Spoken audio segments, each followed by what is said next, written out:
बाप काय सही दिसता तो खाताना. पुरं डायरेक्ट रिंगण करतच खातात ते डायरेक्ट गोल गोल गोल गोल.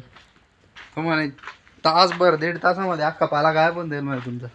हा किती स्पीडली खाते ती. हा ये बघ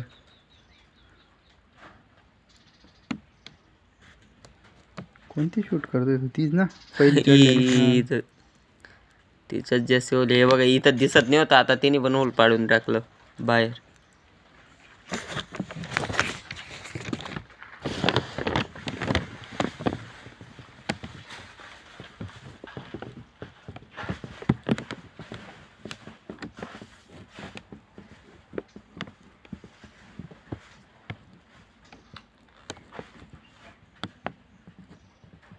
या दोन यांच्यामध्ये जास्त नाही भयानक डायरेक्ट.